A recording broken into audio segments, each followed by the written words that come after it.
Hello, hello, hello. What's up, my witches? Welcome to you. Welcome, Samantha and Roxanne. I'm so glad to see you. I always worry when I've been away a while that I'm going to come on here and there will be no one. But there's always you, and I'm so grateful for that. How are you guys doing? I'm here. I'm well. I am well. I won't burden you with the whole thing. Suffice to say, if you ever get the chance to do acupuncture, do it. It's incredible. It's some pretty amazing stuff. So I've had some very good treatments. They're ongoing, but I'm getting to the end of my budget. Just amazing things. Yes, he's done amazing things. So welcome to you all. Hi, Ellen Marie. Hello, hello. Oh, can you see my little background? So that here come the stars. Yes. I have a lovely little projector that puts out the colors, and then it does the little laser stars, but then they fade because when they heat up, it says they heat up and then they have to turn off and then cool down and don't ever look directly in them. So yeah, I like it. My husband and I, the first night I set it up, laid in bed, staring at the ceiling. And what's really cool is when you have the stars on too, and you focus on those stars because they're very, of course, bright. They're lasers. You can really see that it's like the ceiling disappears and what's going on with the colors is way far away. It's wonderful. It was amazing. So anyway, I'm a giant play baby if you haven't figured that out yet. I'm a massive child and I like my toys and I like having little things behind my head. It's lovely. So I have had, and I hope the drums aren't too loud, as I know it's probably just a little throb in the background for you. It's mostly for me. But anyway, if you're feeling it kind of, let me know because I know that does hurt some people. Anyhow, I know you can never have too many sparkly things. That's the absolute truth. I have had these decks picked out for, what was it, 3 weeks, 2 weeks? After my last live stream, which was, I think, 2 weeks ago. And, no, I skipped 2 weeks, like 3 weeks ago. Oof. Anyway, I really felt like we need color. We need some color in our lives right now. And these decks were just hollering at me. So I will introduce you to them in a moment. Okay, but you do hear them. Yeah, I'm just trying not to have it be kind of thumpy in the background. So, like I said, mostly for me at this point, but that's okay. All right. So, gosh, I mean, what else has been going on? The world is in turmoil, as usual. And we continue to be able to find humor while Rome burns. And I love my tribe for that reason. And there's, Pluto has gone back into Aquarius and the worm is turning, if you can't tell, in a lot of ways. Very living the curse, May you live in interesting times. It is, if not interesting. Oh, okay, Samantha. See, that's exactly what I was talking about. Can barely hear them. That's what I'm looking for. Just something to kind of fill the background a little bit, but not, So anyway, we had another weekend of gut punches of just things of, bad news. And it really has been something. And I really hope that you have not been experiencing these things on a personal level. I hope that you have some disciplines and practices in place to help you with the stress and with the tension. I have gotten actively back into my Reiki practice. The acupuncture, I'll tell you, has catalyzed changes that I have been like craving for a while now, and they just haven't been able to, and I'm also recognizing how much of that was Pluto still in Capricorn, because once it hit Aquarius, it seems like things have loosened up.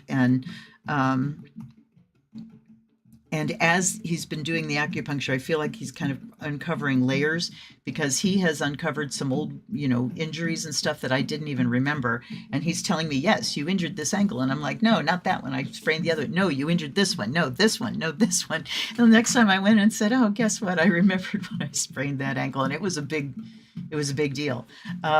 So anyway, just fascinating stuff. And with Pluto going back into Aquarius, there is, it's kind of a swapping. We swap the density of the earth of Capricorn, grinding away. Pluto through Capricorn is grinding away at the earth.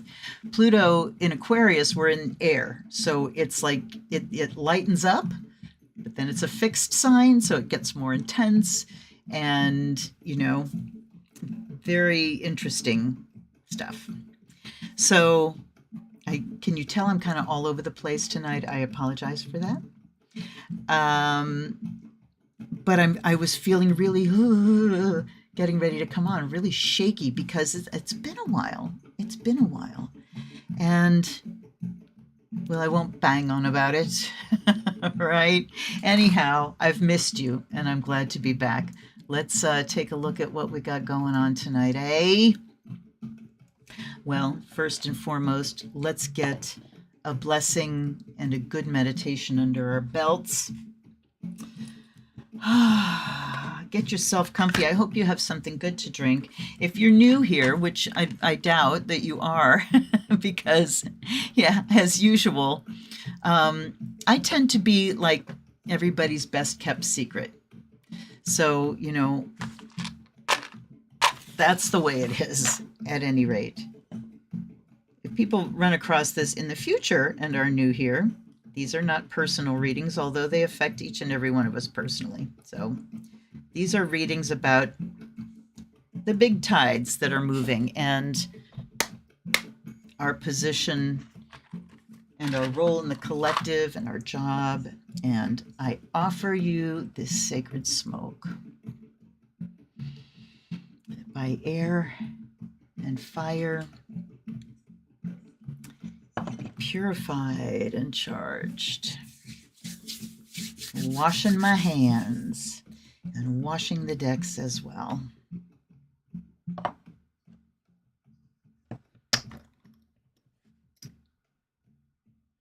And I offer you this ocean water by water and earth. May you be blessed and made whole. Oh dear. Okay, this ocean water has been trying to escape. So I'm just going to scatter it. And this is why, ages later when I'm going, why do I keep getting these little crusty spots on my computer screen? Little splashes of salt water. Okay, let's do this. There's a Pyewacket whisker in here. I just found it yesterday and put it in there. So.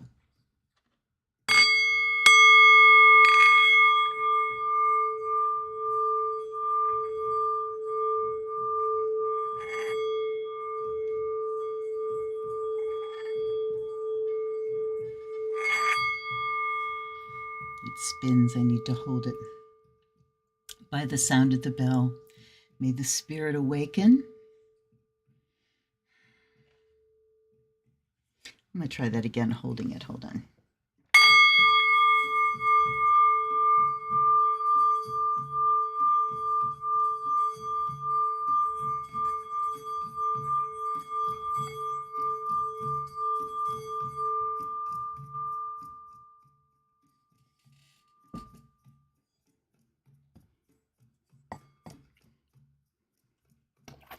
Allies and ancestors, guides and guardians, we welcome you here, and we offer you fresh water and the fire of Azrael.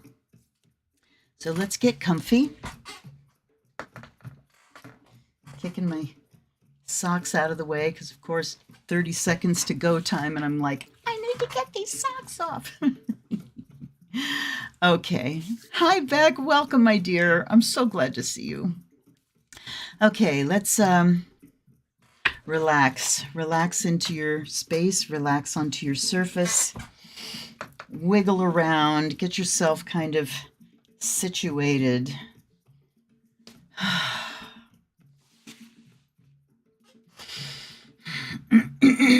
Pardon me. And now just rest, relax into the surface that's supporting you. And tune into your breath, focusing on the out breath. Just notice the quality of it.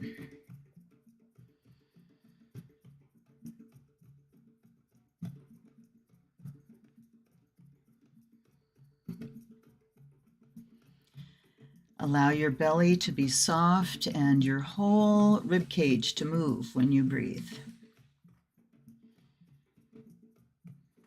And with each exhale now, imagine that you are exhaling excess. Any harmful excess that you're carrying, excesses of energy, of tension, of stress, of anger, of sadness, of frustration, all of it, pain, sleepiness, fatigue, just exhale it. And then as you're exhaling that, let's activate the root chakra and drop a root down into the earth.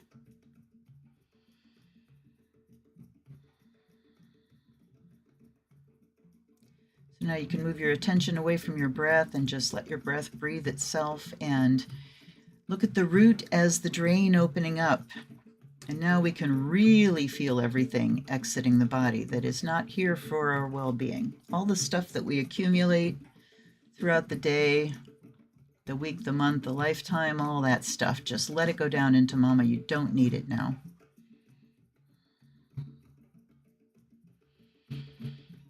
And you notice as things start to drain down that cord, everything left behind is much more relaxed. You can feel as all that dense, heavy stuff starts draining out, the rest of your body just lightens and opens up. You feel the space between your cells expanding.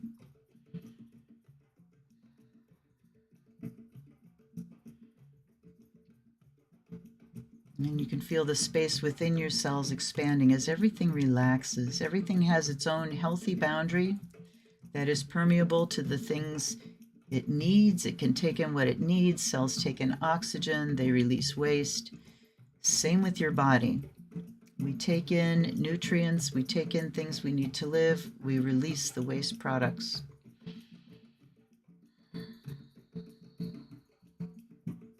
And as this process continues, again, your body feels lighter, more expansive. Lots of room for energies to move.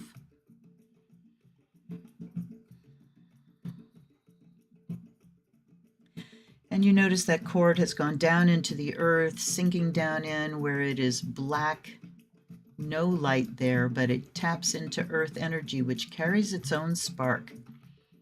Green and gold flashing particles of energy begin to rise up that root. Watch them dance, dance, dance until they hit the boundary of your physical body, and you can feel those tissues energize immediately as this energy rushes in. It's like the sap rising, rushes in down the legs. You feel the tip of each toe wake up and sparkle. Rising, rising into your pelvic girdle, rising into your low belly, your low back. Feel those cells and the space between them expanding as tension is released there.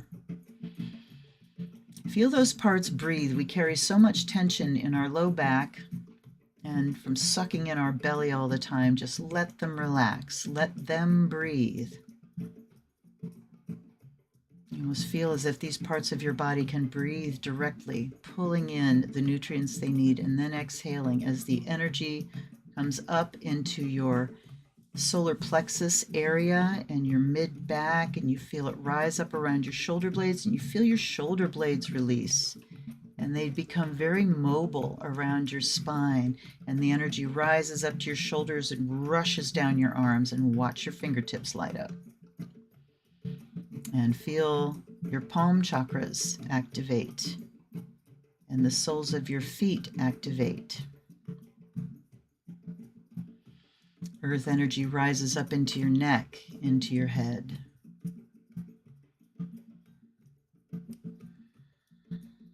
You feel it moving, swirling, healing, breaking up calcified areas, breaking up blockages, breaking up density, shining sparkling earth lights in every dark corner. And then let's exhale together. On the next inhale, pull up that earth energy, make it brighter and brighter instantly throughout your whole body, and release only the breath. And again, you are overflowing with earth energy, but release only the breath. And a third time. Exhale through the crown. And feel it shoot up into the air and all around you in a three-dimensional sphere of energy, of protection. Just watch that earth energy. It comes down all around, touches the earth, sinks down, hugs the cord, back down into the earth, and you are held in the middle. You are the conduit for this wonderful energy flowing. This is your shield. This is your filter. Through it, you can view, you can perceive. You can even feel, but you do not take on board. Only that which you request, which you accept. You can see this sphere glowing all around you. And now we reach up into the heavens through the crown and feel cosmic energy pouring down in, blue and silver to join with the green and gold bright. They attract like magnets. You see one attracted to the other. They link up and spin. Notice how in a flash it happens all throughout your entire body. Space and cosmic energy bring in timelessness.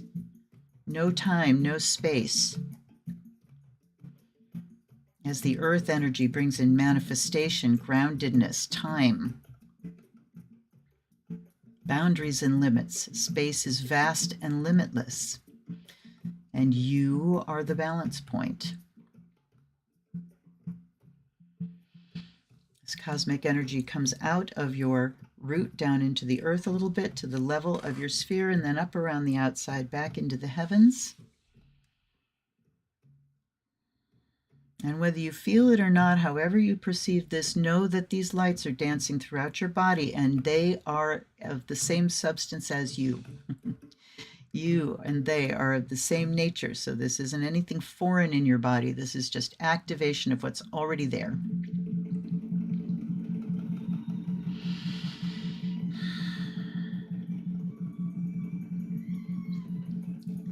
And now after the next exhale, we take a nice inhale again.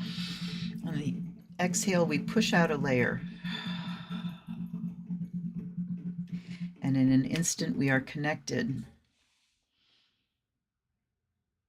in this wonderful, I can't remember what it's called, but the sacred geometry where there are all these interconnecting spheres and they make petals and triangles and flowers. And it's an amazingly beautiful statement of the energy of the universe.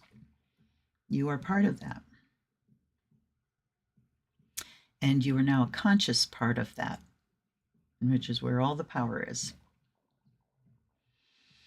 So now we've invited in our guides and guardians. Invite in any deities that you wish to be in this space, and I invite you to awaken your third eye, your psychic gifts, so that we can do these readings together. Let's see who's here.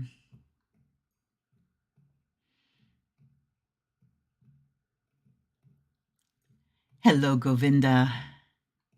Happy Imbolg, yes, indeed. And I do want to take a moment to say and to dedicate tonight's readings to Melissa Hale.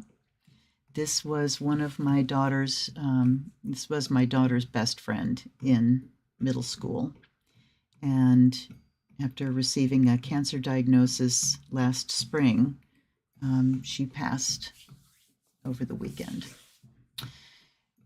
Suddenly, so suddenly. So I had a request to dedicate tonight to her. So yes, and prayers, so many prayers to her family. I can't even imagine the shock that you're all in. She was a beautiful, beautiful young woman. We were active Facebook friends, and oh my goodness.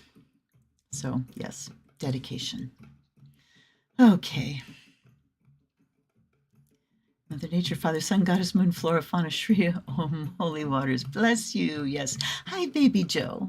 Welcome, sweetie.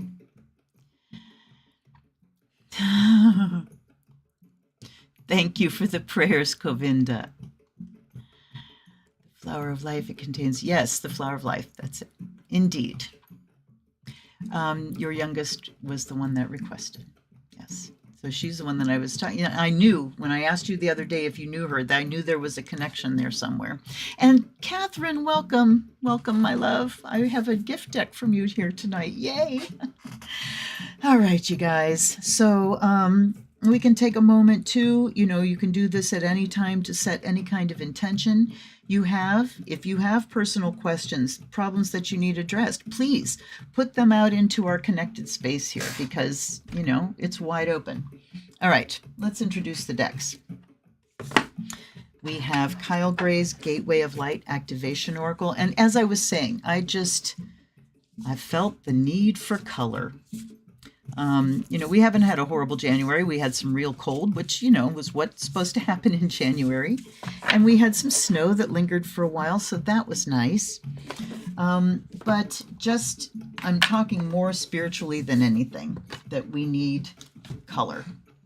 And this is the Tarot of the She, which was a gift from Catherine, Silver Spiral.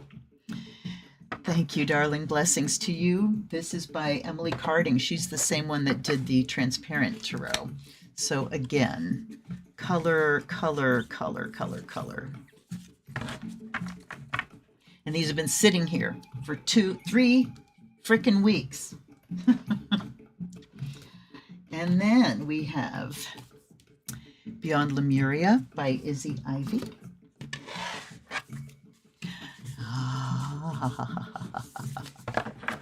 So gorgeous. And the incredible Star Tarot by Kathy McClelland, which, it always hurts my heart that I don't take this deck out more, but it's because you can't shuffle it. So we will be splitting and pulling that deck tonight. Then we have 2 by Raven Phelan. This is the Messenger Oracle, and you can see stunning, stunning color. I mean, she just lights up the place. And the Dreams of Gaia Tarot. And I have one on order called, I think it's Mythic Oracle. And I was looking at it. It's an older deck, to like 2012 or something. And it says Michelle Lee Phelan, and it's her. I mean, the artwork is she's so recognizable, so very recognizable. So I'm really looking forward to that. All right. Cheers.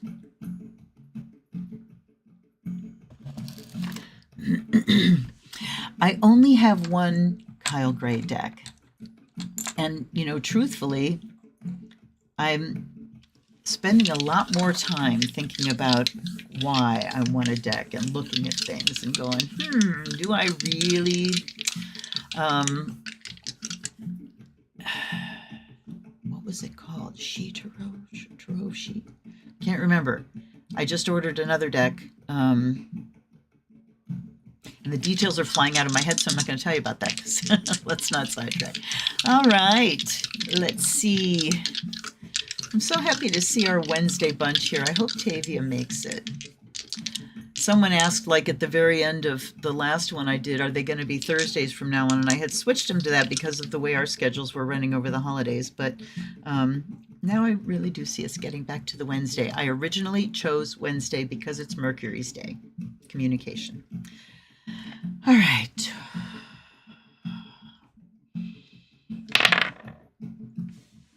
We have Neptune in Leo in the 7th house. How interesting. Neptune, the dissolver, in the sign of fixed fire. All right, let's see here. Neptune in Leo is certainly someone that could perform. It also is someone that, if we look at Neptune's energy, it is here to dissolve boundaries, for better or for worse. It can dissolve boundaries between people, making them open to each other psychically, making them vulnerable, making them gullible, making them entangle and enmesh in codependent relationships. So we have that dissolving into the universe, the planet of spirituality. So it dissolves the boundary, this boundary, you know.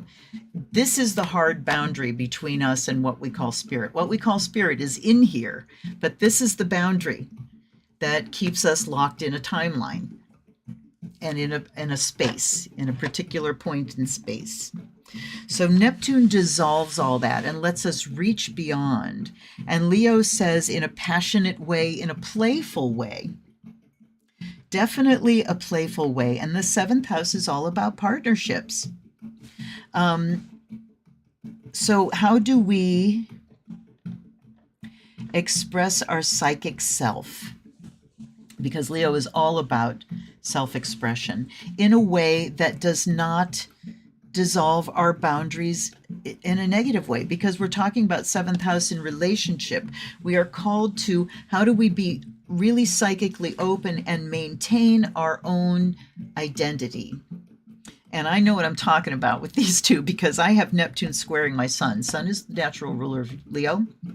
And Neptune squaring my sun dissolves my boundaries, dissolves my identity. It made me absolutely ripe for a narcissistic parent to twist me in knots and tell me who I was, and, you know, so all that. So learning how to get to that, connect with the muse. Oh, here's another thing. Connecting with the muse is Neptune. That voice that comes from the other side, that inspiration, that little thing that makes you go, oh, I have to make this thing. You know, there's a Facebook page called Home for Peculiar Artists, and it's the most marvelous place, because people are posting their things and all of them just make me go, somebody was just ridden by that pony, you know, like a bad pony. I always say, ridden by that idea to the point where they had to bring it into the world. And they're so odd and so wonderful and mind-blowing. I love things that blow my mind. I love seeing and hearing, experiencing things I've never, you know, experienced before. So there's reaching out to the muse to channel things through our creativity, but in partnership, in relationship. So this is kind of a reminder that the our part of relationship, what we bring to a relationship, is a creative act as well. That our relationships, you know, we have me, we have the other person. The relationship is a third thing. It's a third thing that gets created. And it needs to be created with empathy, but also with each person having their distinct identity and their own will, right? So, yeah, but we can also, on a more active level, just remember that this is something we create with someone, and that can help you take responsibility for your side of a relationship and what you may be contributing, even if what you're contributing is just in reaction to this other person's shitty behavior or whatever. You're still contributing that. And if you're contributing reaction and resentment and anger and stuff because you're constantly in react mode, then maybe look at, what do I need to heal in myself so I don't have to keep reacting to this? And then what can I bring to the relationship that will create something more beautiful, more positive, and more spiritual and healthy? Okay. Interesting. Very interesting. Hi, Willow Owl. We're going to start the fire. Yeah, wow.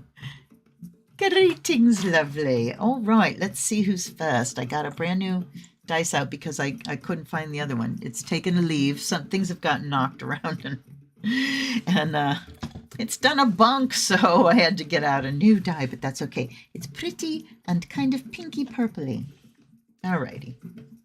Who's up first? Am I forgetting anything? I feel so rusty. I'm going to put some actual just sandalwood on here. Precious Chandan. Think left and think right. Things low. Think low and think high. Oh, yes. Indeed. Okay. Number 4 is up first, and that is the star. Yay! What an absolutely glorious deck this is. I did a... Ooh, hey, okay, well, we're off and rocking with the 5 of Pentacles. Now I'm going to split and pull.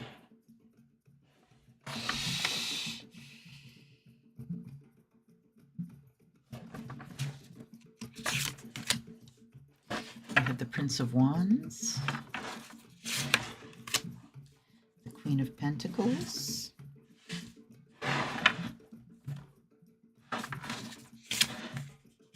Prince of Swords. Okay, great. Here we go, all quartz.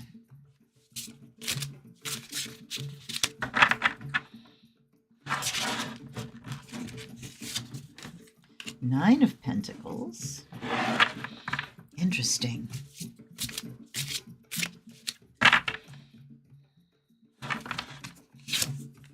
And then we have the Three of Swords. Okay. Well, 5 of Pentacles and 3 of Swords is really talking about us being bereft, right?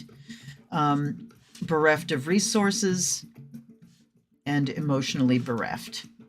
So I want to acknowledge whatever griefs you are going through, whatever losses you're enduring right now. I just want to acknowledge that. But 5 of Pentacles just talks about feeling left out in the cold. I don't belong. I don't fit in.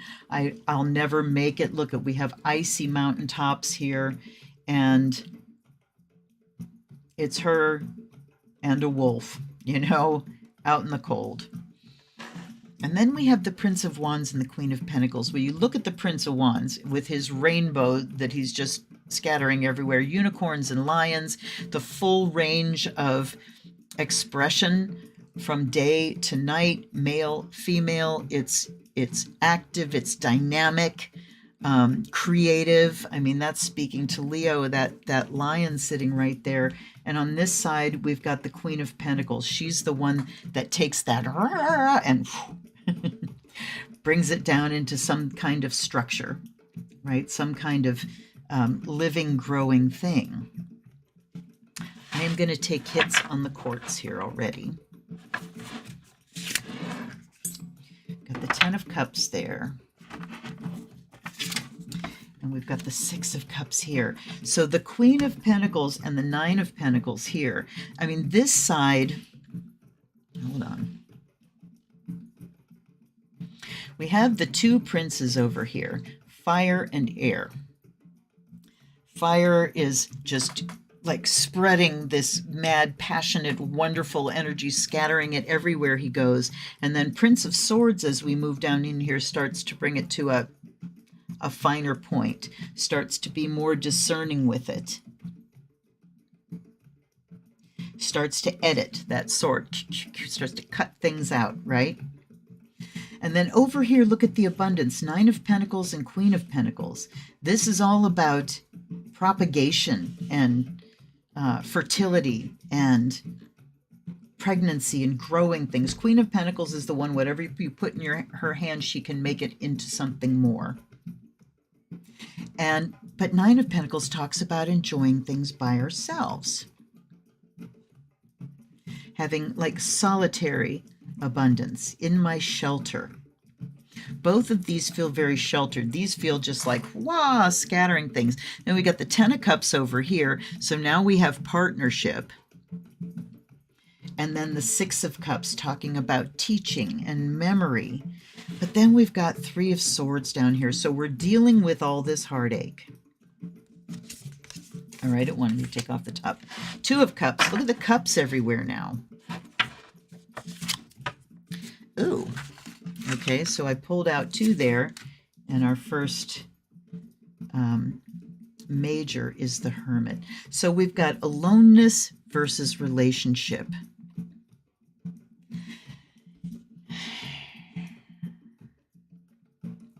And I want to come back to relationship up here too. You know, this feeling of I don't belong with anyone. And I can hear Kate Bush in my head. In, can't remember the name of the song, Top of the City maybe, talking about every old sock meets an old shoe. But this feeling of I'm alone, there's no one for me, there's no shelter for me. And the grief that that causes.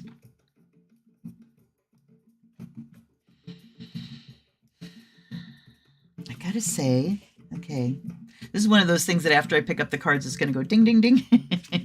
Let's see what you're saying. Five of Pentacles. Okay. Hi, Jessica. You're welcome, my dear. Okay, Three of Swords feels like a portal. Thank you, dear. Yeah, it does. It feels like here, this is the axis that we're dealing with, and look at how it spreads out here. So we have kind of the one-on-one relationship side, the family relationship side, and this can be all the dynamics of those things. You know, what do we bring creatively to a relationship?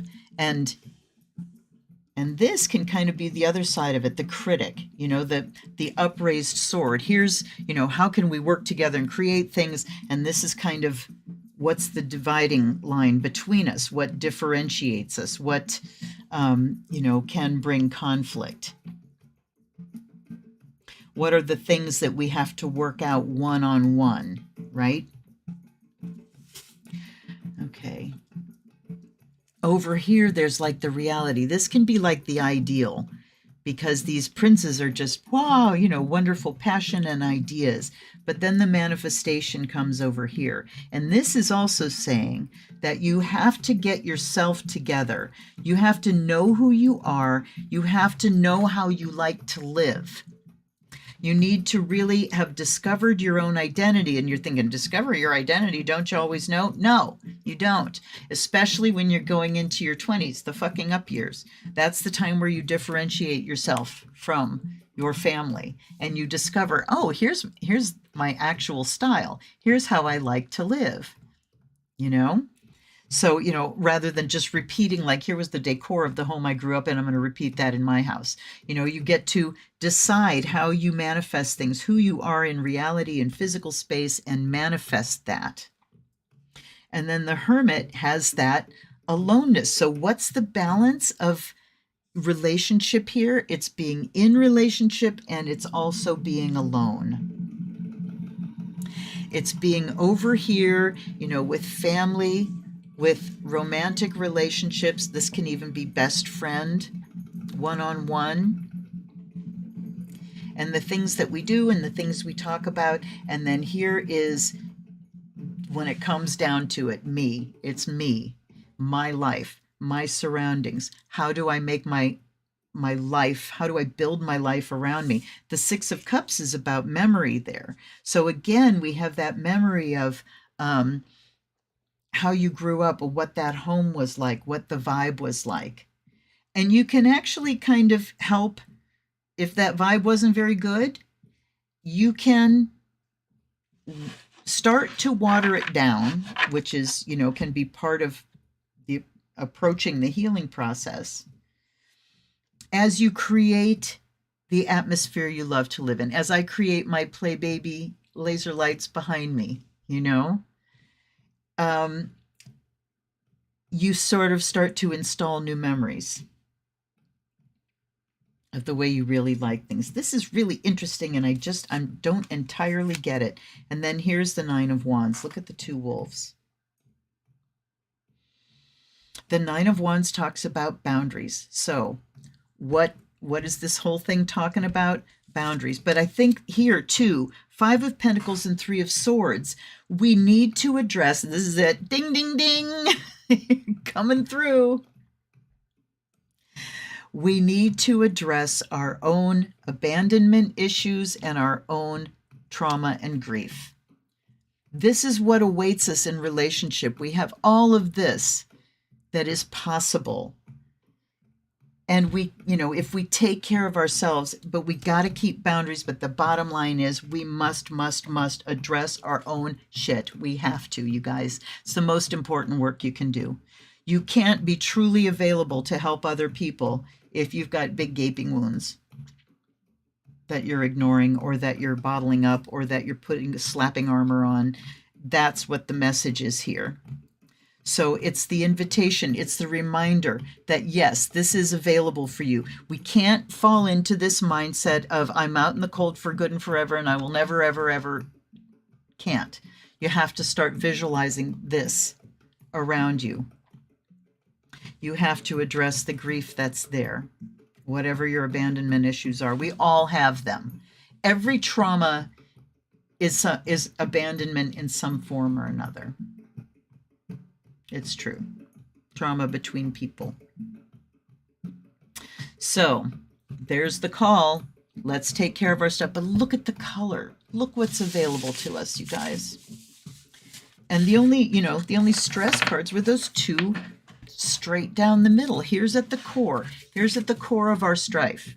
And oy vey, yes, oh my God, I could expand that out globally. Here is at the core of all of this bullshit we're going through.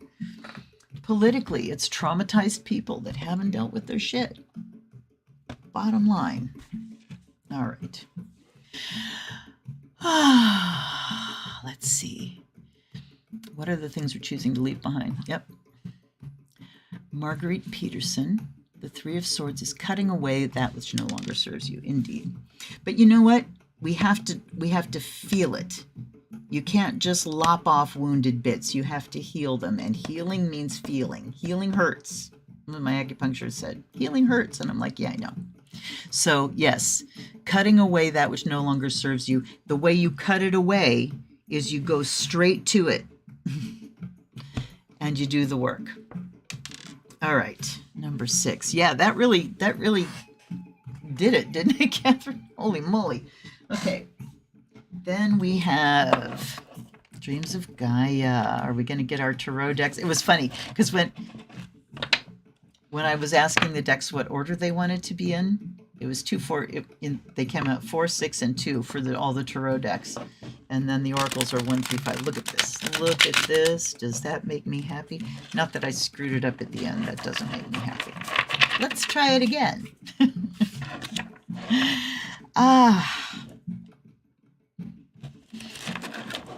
So after my very first acupuncture appointment,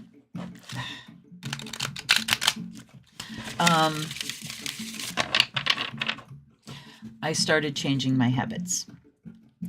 And since it was the day after my last live stream, which I think was on the 11th,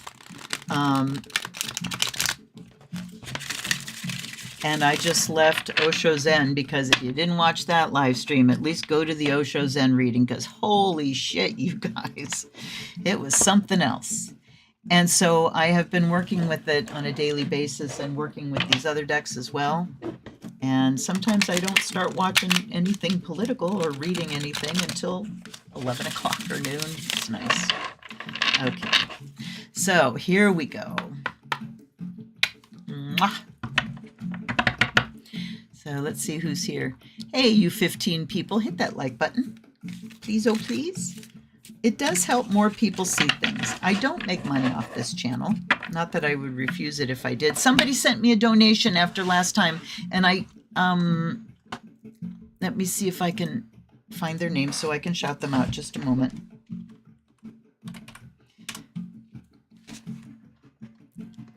Let's see.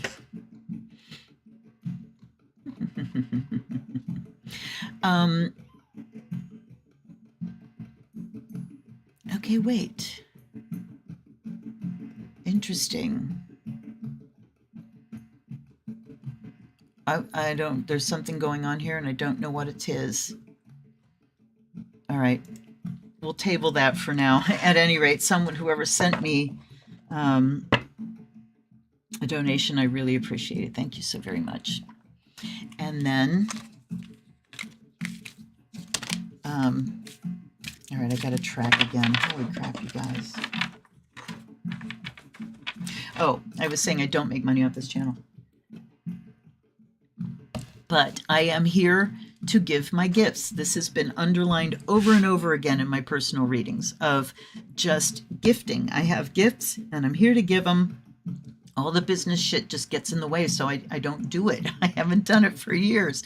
And I'm just here in my creativity. I'm called to do and to offer my gifts, so that's what I'm doing. And when you hit the like button, please, clicky likey, it does help other people see it.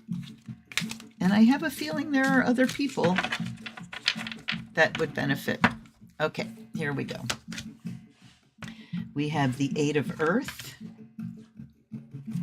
the 9 of Fire, Masculine, Feminine. That's the 1 of Earth. The Youth and Destiny. So if you don't know this deck, and I've just started really working with it, so I don't know it all that well, but it's loosely tarot structured. The majors are, I believe it's 24 cards, and it might be 25. Yeah, I think it's 25 because there's a choice card, and then there are 3 groups of 8. And there's like the stages of life. Youth is one of those. There is I think it's like the motivations, whether you're here for abundance or growth or, those things. And then, knowledge. And then there's the things that affect us, like our perception and like our destiny. Okay, so we have the 8 of Earth and we have Destiny, and I am going to do some looking up because these pictures I'm still kind of getting used to hooking keywords to them. So the 8 is growth, manifestation, accomplishment, success, abundance, wealth, and appreciation. So she's, like I said, look at hold on. See how bad this is. Oh, interesting. What do you think, you guys? Is that clear enough for you with just that one line? Oh, you can't see me, but who cares? That to get rid of the glare, just so you can see these beautiful cards. I can't see them, but you can. Okay, so we have, you can see me a little bit more. So we have this abundance, this offering of abundance and manifestation. And then at the bottom here, we've got destiny. What are you here to do? What's your destiny? How are you going to make your mark? You're not in control of the final outcome of it, but you have to be on that path. That's the path you're here to be on. Why they want me to read this way this time.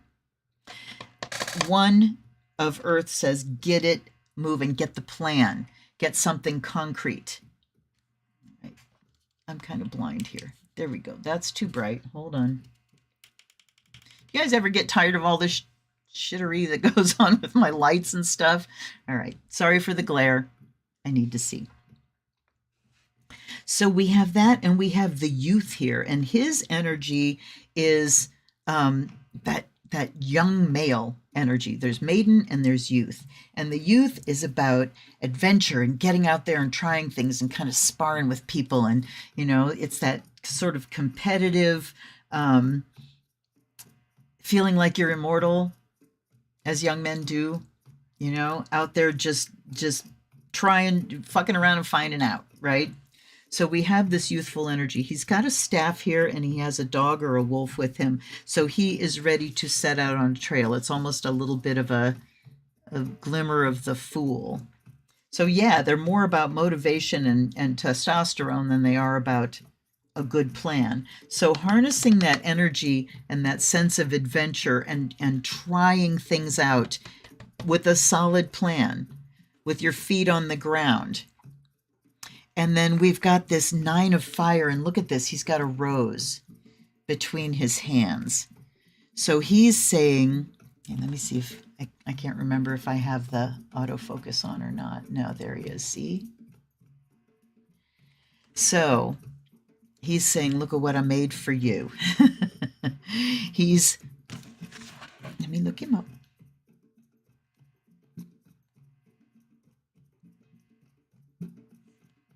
Attainment, fruition, inspiration, creation, ease, simplicity, detachment, restrictions.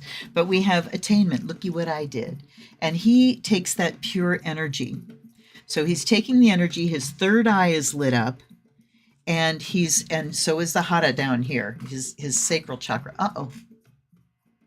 Come on. Down we go. Sorry about that. All right. So he has channeled energy upwards and it's blooming. This rose is blooming at his throat. So it's like, channeling that energy out into some form of communication. And then we have masculine, feminine over here, which is the 11 of fire.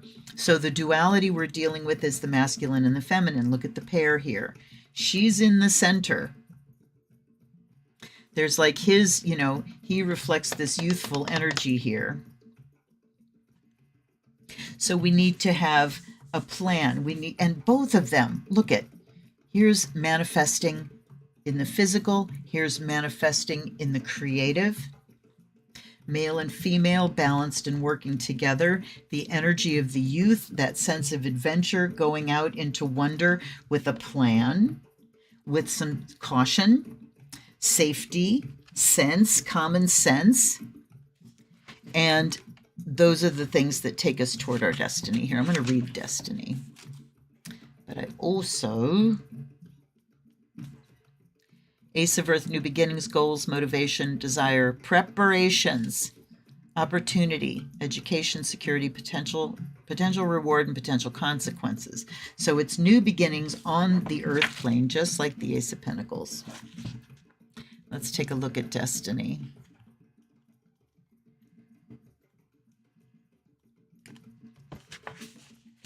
Personal destiny, universal destiny. And the major arcana in this deck have past, present, future. All right. The Destiny card represents the 8th reason for being, to embrace your destiny. Your destiny is twofold. You have a universal destiny and a personal destiny. Your universal destiny is to become whole and connected, to find your center, to overcome all that destroys your peace, to face your fears, let go of hurts, and love yourself and your life with unreserved delight. I feel like reading that again.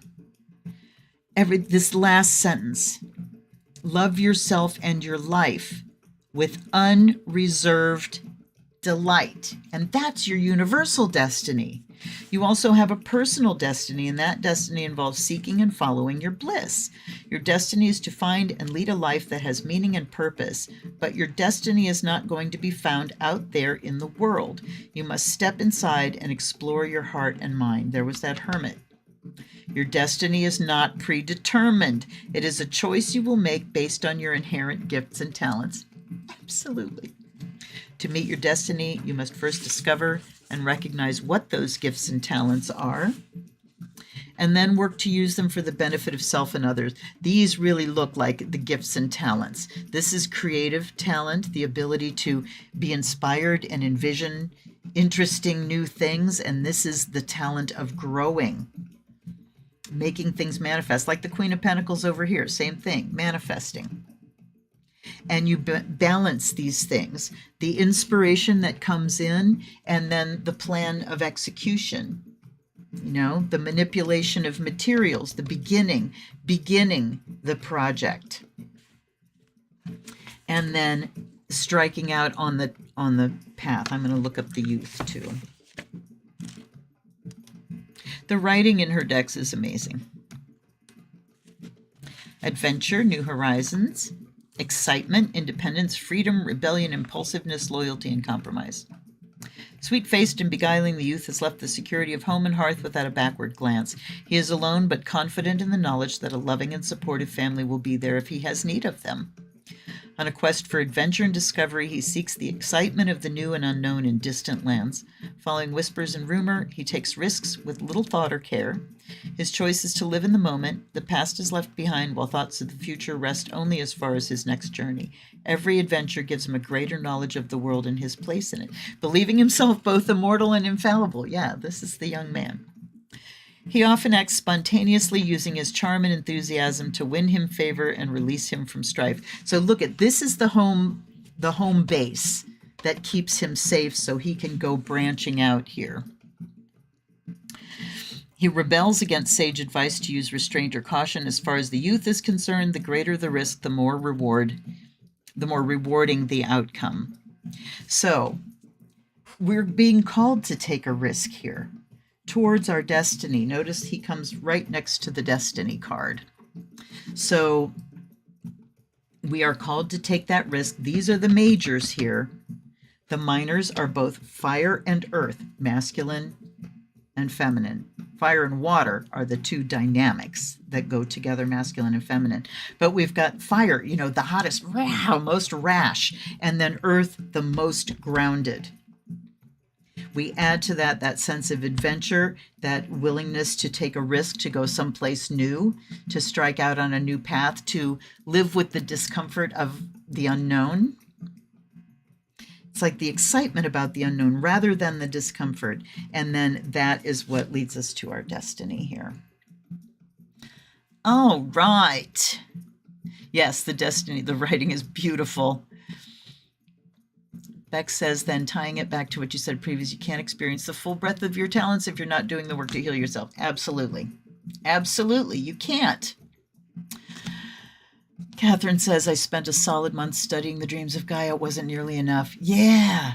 Yes. Well, I'm keeping it on the desk because I've been pulling her out, and it's an amazing, amazing deck. And the artwork is just so juicy, so incredibly juicy. Okay, who's up next?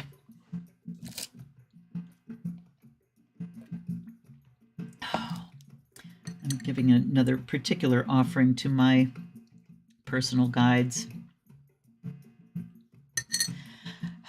What a team.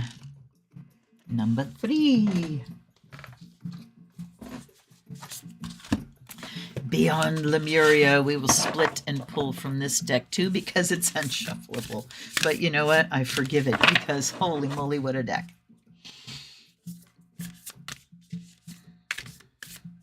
It's so wonderful. I've been starting my mornings with my therapy light as usual. And oh, I never noticed these cards weren't cut evenly.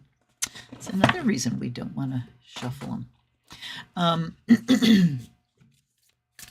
But doing my therapy light in the morning, and I put my earbuds in and I listen to a Kelly Howell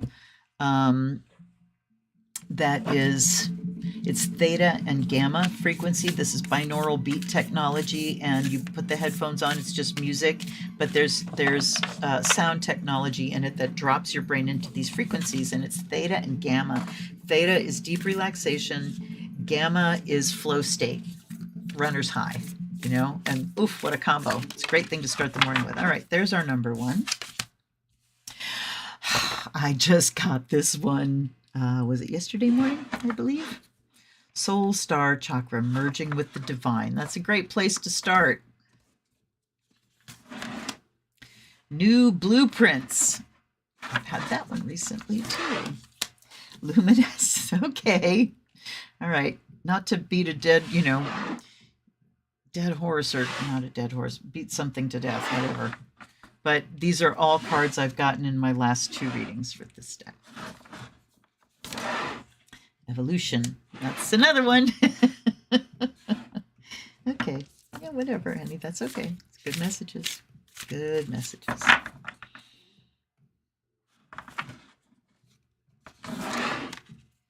Gracious.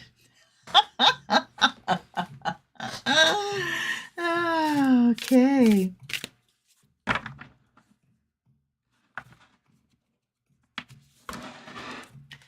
Okay, there's a new one. I'm going to say we were almost 5 for 5 there. All right. There's not really the... Yeah, you can see. I'll keep it on. It ends up about the same because, you know, the iris closes down. All right. Soul Star Chakra is merging with the divine. And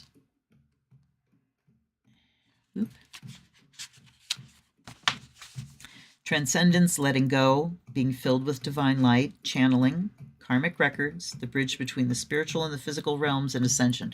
We've really been talking about that bridge tonight. This image captures the merging of time beyond space and kaleidoscopic wisdom that penetrates our being. We've lived in many worlds, all interconnected. They uphold the lessons they carry as messages of transformation. Their synergy creates the expansion of the universe. Gaze into the place where the light between our stardust can become anything, and collective evolution is part of a grander story. When we simply let go, we become all that we've been seeking and glimpse the greater dream. And for the chakra ones, we have restore, themes, healing position, and color wash. So the healing position here is 15 centimeters above the head. For a card, healing anywhere just above the head is fine. Okay, restore. Remember that you're an infinite being with the ability to expand your awareness beyond space and time. This is that boundary, remember? Going beyond that. Consider that paradigms outside this physical reality may be unfathomable until we raise our vibration and can think outside the mind. This was a mind blower for me the other morning. Think outside the mind. And what is that? It's not really thinking, is it? It's flow, it's channel, it's being.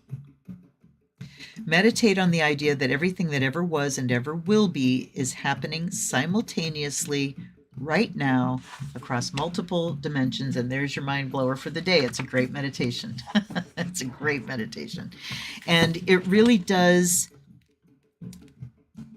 kind of kick you out of that limited place of time, space, and limited possibilities, and, you know, where we feel so dragged down and so heavy.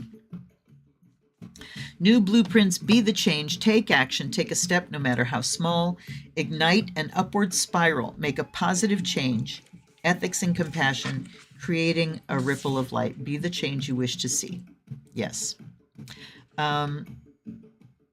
Shift your focus onto what is possible rather than what isn't. That's what we were just saying.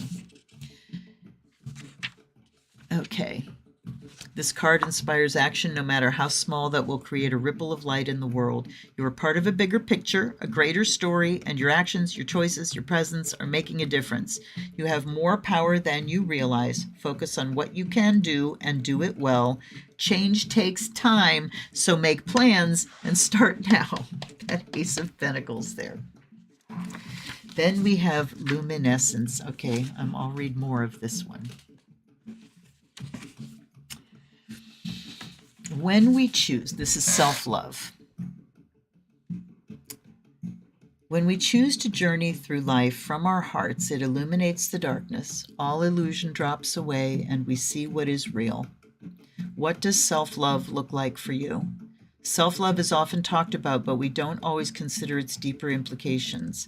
One of the keys for bringing heaven to earth is the realization of our optimal reality. To create a new earth, not dissimilar to the Lemurian utopia, we navigate or illuminate our journey through our hearts. When our core foundations are integrity and kindness, our choices are ethical and our souls radiate warmth, hold compassionate space for others, and inspire others to carry it forward.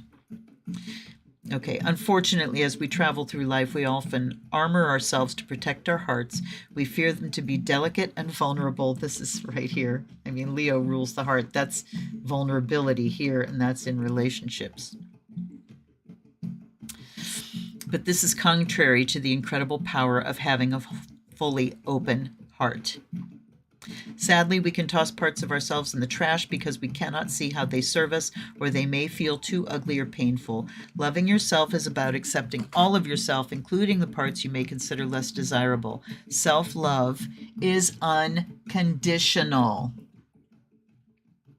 As we make the journey to wholeness, we see that those parts we've severed from ourselves are counterparts to our greatest strengths. This is why we need to be careful with the cut away. Cut away what doesn't serve us. Well, my trauma doesn't serve me. Let's cut it away. Well, you're going to be lopping off a limb if you don't heal what's there. You see what I'm saying? So we see that the parts we've severed from ourselves are counterparts to our greatest strength. There is a dance of universal peace, and it's the dance that goes with the strength card. And the words to the chant are, every chain is as strong as its weakest link. And that is true about the system of you. The weak links are those parts that you are shoving away because they hurt. So those become your weak links, which means that's where somebody can get you. Those sore parts are chronically sore, and somebody can hit you there every time and get such a reaction, you know? So, and then you become vulnerable in that way. And boy, when somebody finds your soft spot like that, all right, let me get back here. Consider the parts of yourself you may not be accepting. You may be experiencing an inner dissonance due to what you are trying to push away. This card is about self-love. That is the deep, compassionate, unconditional love of self that brings you into wholeness. Luminescence means the essence of light. There's nothing that makes us shine more than a heart that is full of love. You can shine through the shadows most gracefully when there is no fear within.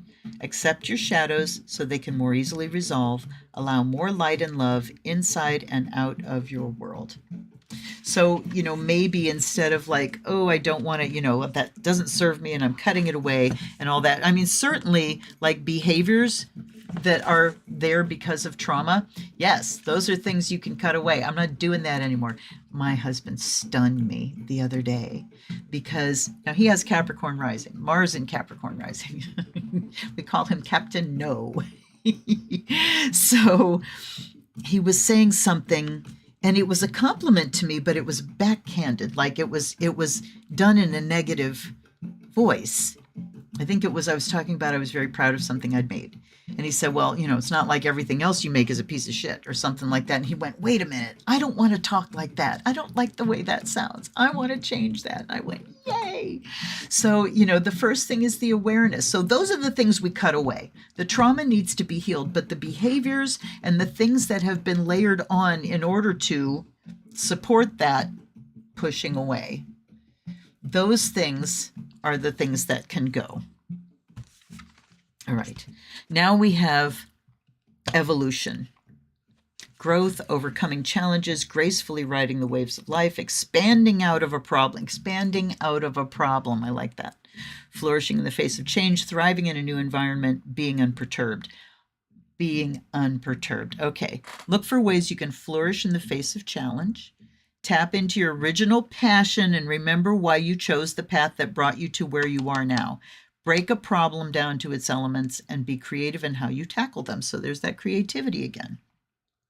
Consider how you can make it more fun and inspiring. Alternatively, be present and ask how you can learn, grow, and become stronger through what is happening for you. Focus on the aspects of your situation that make it all worth it. Draw on the inner resources that can pull you through.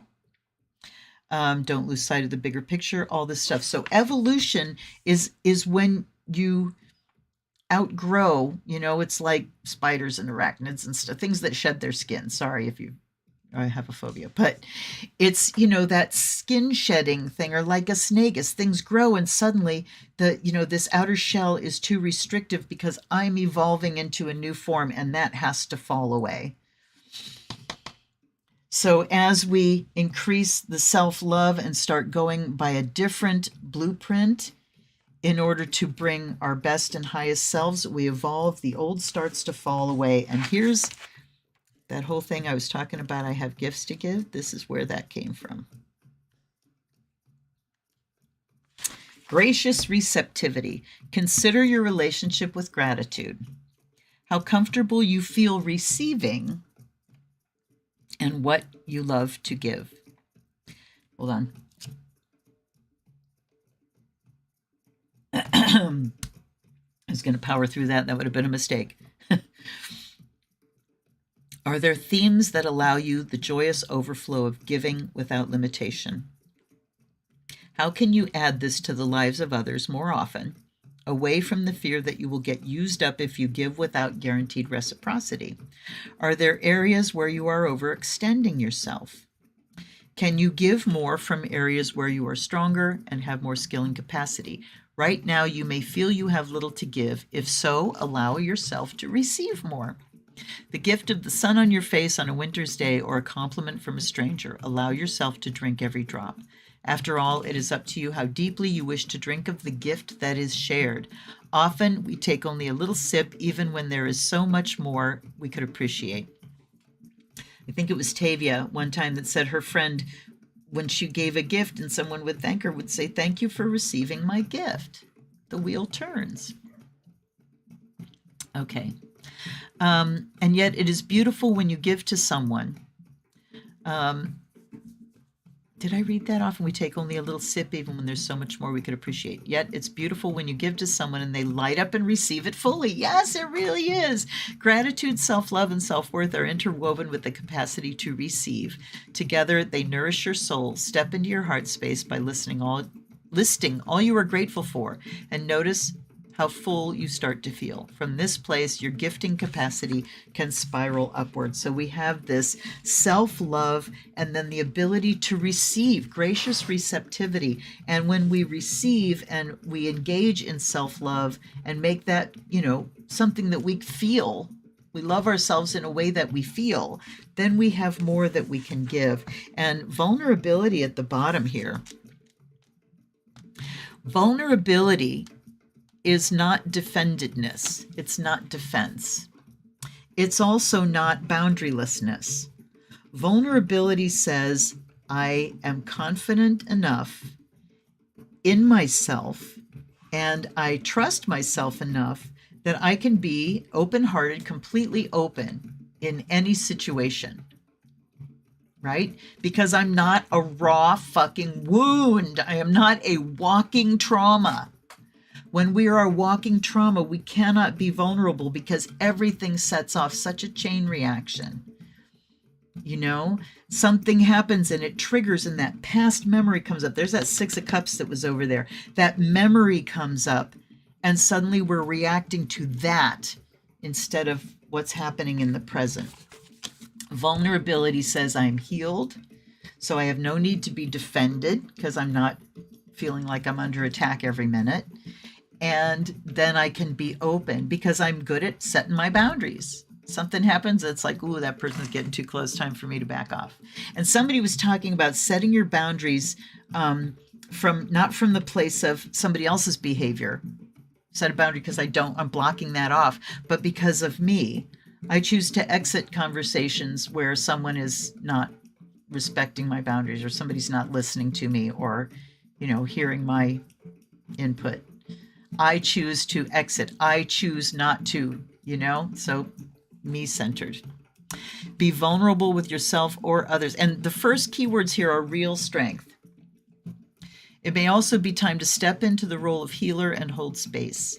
Holding space means being fully present without judgment in a way that provides a safe and nurturing environment. In this place, guards can be dropped and a deeper level of awareness and relating can unfold. Enabling unconditional love and acceptance allows for vulnerabilities to be expressed, for the core of dis-ease to be discovered, and for profound healing to take place. And this is the last card in this deck. So, again, getting to those deep levels of awareness of ourselves, but what's happening here, we merge with the divine. We are hooking in there so that that divine light can flush through us. And what happens is anything that doesn't vibe with that starts to kind of shake loose. You know, it's kind of like my body bringing up memories as he's removing these layers and, you know, getting my meridians aligned and stuff. As we let the divine light come through, stuff that's just been glommed onto us, maybe stuff that we did heal, but there's just old behaviors and shit sticking to us. So the divine light can start expanding, getting some oxygen, you know, in there, so we can let things detach and then let them go. New blueprint. What's going to be my way in the world now? That echoes that destiny card. And how do I show myself real self-love? How do I allow myself to receive and, you know, keep that wheel equally turning and giving? I'm evolving into my healed self, my highest expression. And that doesn't mean that I'm impervious now. My highest expression, ooh, I've made it. I never have to worry about somebody being a dick again. Well, now we can be completely open and vulnerable to the world. We can be feeling what's going on. And you know what happens when witches are open and in touch with what's going on a big level? We can influence. We can shift those energies, right? Shift and bend. That's what witches do. Wow. Cool. I mean, just the purples and the blues of this deck. Yee-hee, let's see here. Responding is better than reacting. Absolutely. It's hard to do, but this is how we heal and grow to better. Amen. Better versions of ourselves. Yes. And the truth is, it takes a while to stop reacting. You know, you can heal things, but like I said, the habits are there. And we're used to being, and especially if we're in, you know, a relationship in our family or somebody we've known from a long time, we do this dance. We have these tones of voice and things locked in to where, you know, somebody says something and I react this way. And, you know, we just get sucked into the dance. So the first and almost the hardest part sometimes is just getting to that place of going, oh, I'm doing it again, you know, seeing the dance for what it is. All right. What have we done? Okay, we did. Who's up next? 5. So catching yourself reacting, and that's what, you know, the Tibetans call it Shenpa, that when you feel the hook, you know, you feel it tug on you, you feel the reaction come, and the whole training around it is to get to the point where you can recognize the moment and, oh, okay, that's it. That's the Shenpa. What happens if I just breathe? You know, what happens if I just breathe? All right. Then you choose your response.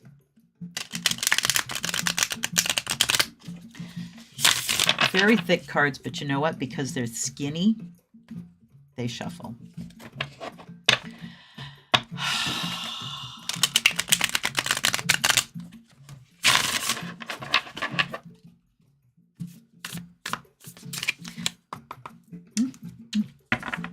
All right, more color on the way.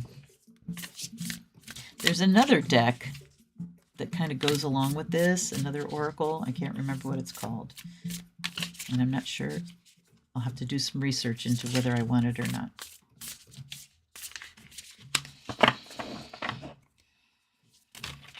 Okay, they want me to stop. Put those on top. With love and kindness. Yes, can you tell it's Raven Phelan? First encounter with her was Oracle the Dragon Fae, Lucy Cavendish. And there's a dragon. Be vigilant. Stay strong. Let your emotions flow. Share your thoughts. Show that you care. I mean, gosh, it was just like a whole little story there, wasn't it? With love and kindness, be vigilant, stay strong. Let your emotions flow, show your thoughts, show that you care. Dang. All right. So everything starts, like they were talking about here, with that self-love, that unconditional self-love. And when our well is full, we can give it to others. I don't know if I have anything to say about this, you guys. I mean, strength and vigilance when we are healing and we are at our most vulnerable. And, you know, we do hit that time in a healing journey when you recognize that it's time to let go of things. Maybe the grief work is happening and the false self is falling away. Trauma creates false selves. We adopt identities, sometimes to be safe in our home environment or in, you know, whatever situation we're in. We adopt a persona as survival tactics. And, you know, we end up very vigilant. But in the healing journey, when the trauma is going and you're recognizing and you're letting go of that old persona, there's that particular time where we have this existential crisis because all I've ever known is me as that person, you know, and I don't know what real me looks like on the other side. And it can be difficult. It's kind of like if you're in a really shitty relationship and some people, you know, the abandonment issues are so deep, that, you know, I'd rather have this relationship than none. I'd rather have abuse than no relationship at all. And that's not self-love. So we have to be willing, that youth over here talking about being brave, we have to be willing to let go of the known in order for the new to be born. But this love and kindness and the caring that we're going to show to ourselves and others, and being able to let our emotions flow and our thoughts, the air, the water, that comes because we can be vigilant and strong, because we know our story. I know what I've been through before. I know what I'm not going to put up with anymore. And the strength to say, time to leave. And, you know, I've given a lot of people permission over the years to not have to be completely honest in every situation. And I don't mean lie.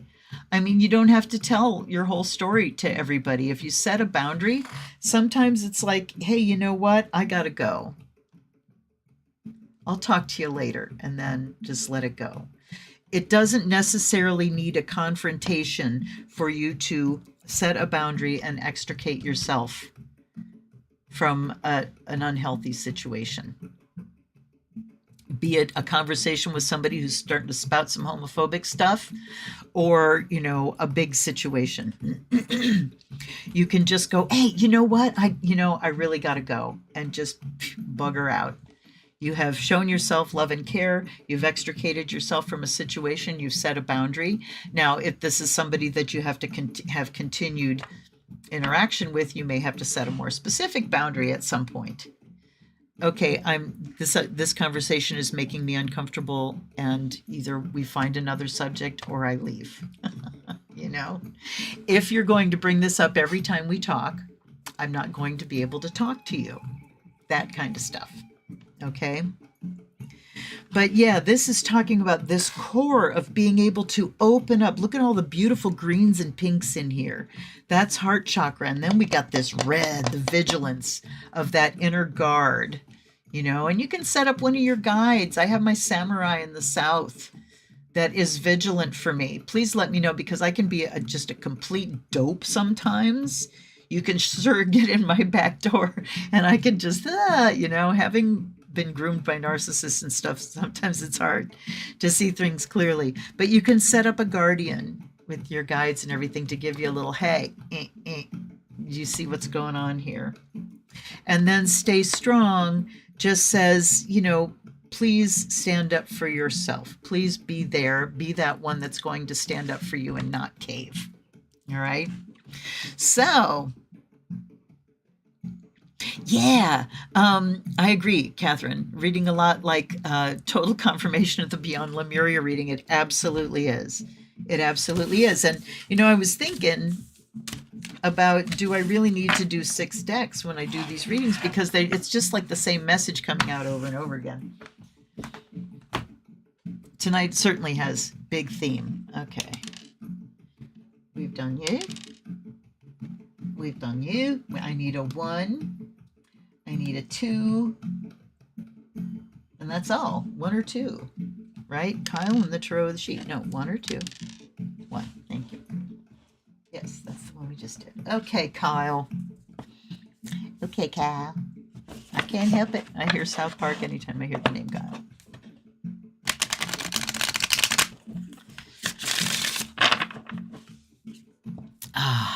Uh-oh. Did I freeze? No, I didn't freeze. I looked like I frizzed, but I didn't.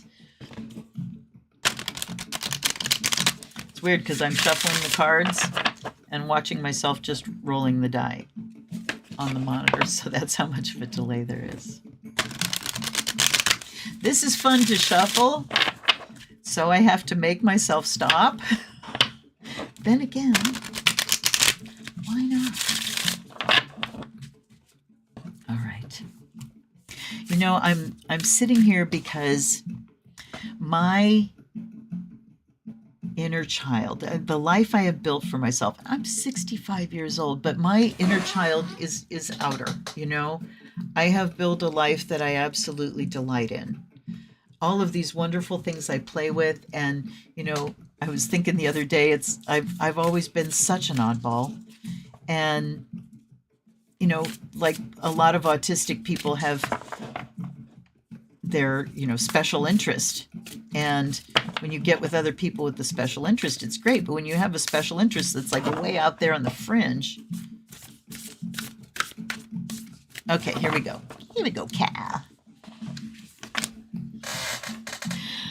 Higher heart activation. What was that last heart?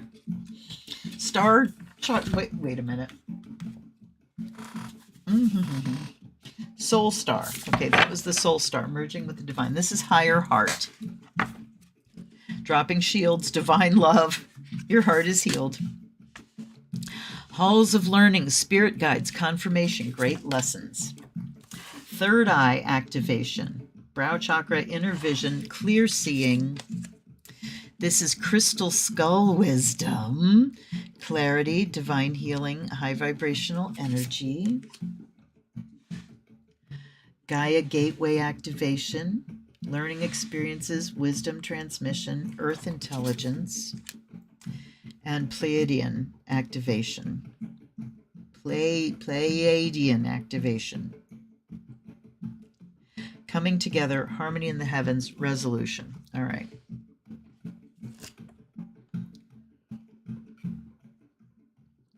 All right. So dropping shields, there's the vulnerability. Divine love, sinking in with that, you know, letting that divine energy come through, healing your own heart. Look at the spheres here, all these beautiful gateways. So your spirit guides here, and then we've got third eye activation. I cannot encourage you enough. If you don't actively work with your guides, first of all, you have them. Everybody has them. And you don't have to be, you know, a professional reader or a medium or anything to know who your guides are and to meet them. It's just a matter of asking, you know, doing a meditation, going in deep and noticing, first of all, just meditating with yourself, you know, make your circle, get yourself safe, and then just start perceiving and asking your guides to appear. You know, please, I want to sense you. I was aware way back of male here and female here. And when I did my first meditation to get to know them better, I thought I was reading this wonderful book called Companions in Spirit by Lee. Oh, I don't remember her name, but Companions in Spirit is a very good book. And she was talking about your guides. Now, I'd had my name called my entire life by a male voice. And I'd been meditating. My psychic gifts were kicking. I was astral traveling. All this great stuff was going on. And this was, you know, a few years down the road from that. And it's like, okay, time to really meet these guides. And I knew that one of them was, you know, the finder of things. When something would go missing and I'd be freaking out looking, and I would just say, you know, please somebody help me out here. And then I'd stop looking and I would go right to it. I'd go to do something else, go straight to it, or I'm standing and my eyes would just boink, go right to it. And then the other one was more like information. and, that kind of stuff. But I never really called on him directly that I can think of. And so I did this meditation, and it's like, I'd love to know more about you and everything. I'd like to know your, and I was thinking, oh, I probably won't get anything now. They'll come later. I'd like to know your name, Ingrid Lloyd. Boom, boom. The names came so fast, and they were seemingly so out there, Ingrid and Lloyd. But at the same time, it's like, oh, I must be making them up, because of course that's what they're called. They just like, of course they're called Ingrid and Lloyd. Very interesting experience. And then as I went on and just started allowing them to come and show themselves to me, Ingrid has got the big, some Pauli girl braids and the sort of, little bib, very German. Lloyd is an actor. Ingrid is in the north, Lloyd's in the east, and he is British, and he's an actor, and he shows up in the costume of like a conquistador, of a with the big belly stripe thing and the hat that points up in the top. So, and he is my logistical guy and my information guy and my, clear the path for me guy. So, and then I have my others, but you can get to know your guides, and they're here to do so much work for you, and they can make your way easier if you let them. So call on those guides, and then we've got the third eye activation over here, and that's where they can communicate through your psychic center, through just sort of guiding you through animals, through the little signs and symbols that show up. But there's the old angels go before me. When you're going out into traffic or something, so I send my guides out before me. Please make my way safe and clear. And they put out like a bow wave in front of me that just pushes all the assholes out of my way. Okay, then we have crystal skull wisdom, clarity, divine healing, high vibrational energy, and Gaia gateway, learning experiences, wisdom transmission, earth intelligence. So bringing this high vibrational energy into earth through that gateway and down into this dense realm. Hold on.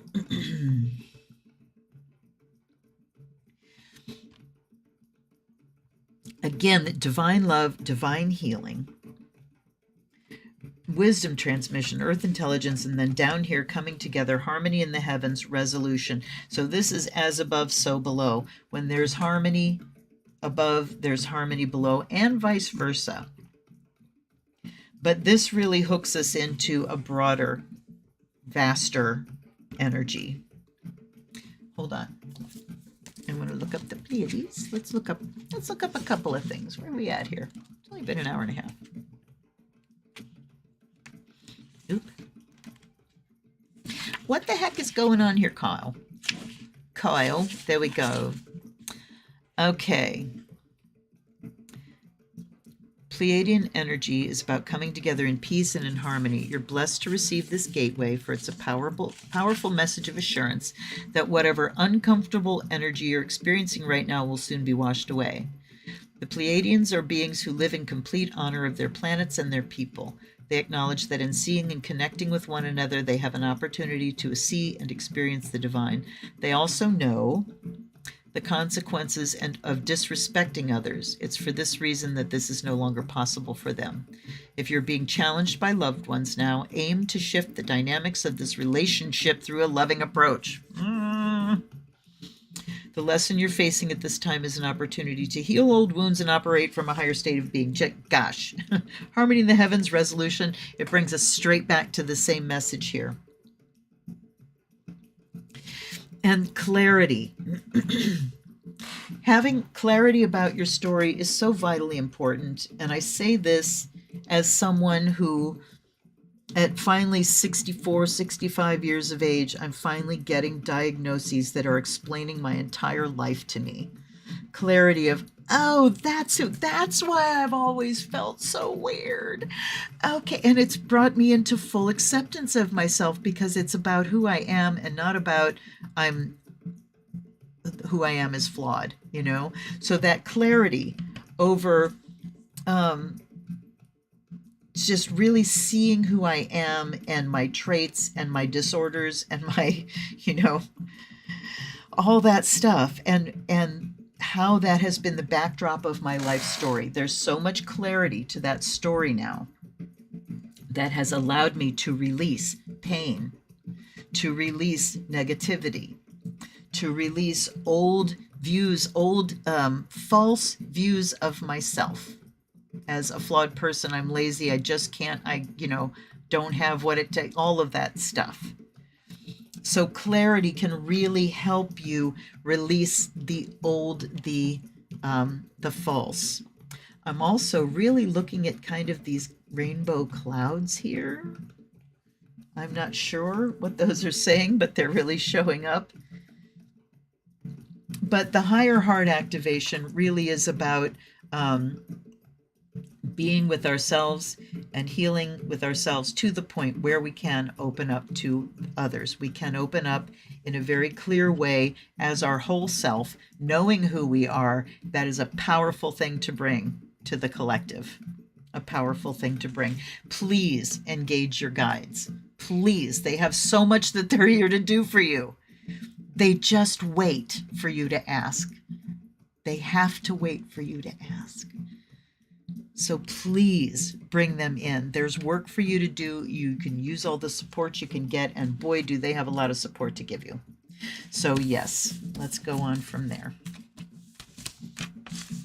They are beautiful.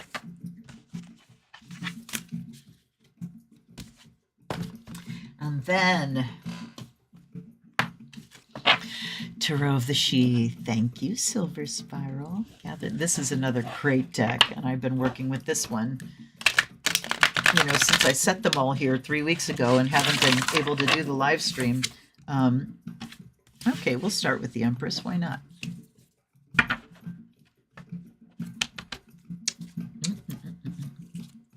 Companions in Spirit. Okay, Leah, I can... Yeah. I have to find out. Hold on. Hold on. Leah M. Garfield. Leah M. Garfield. Laeh.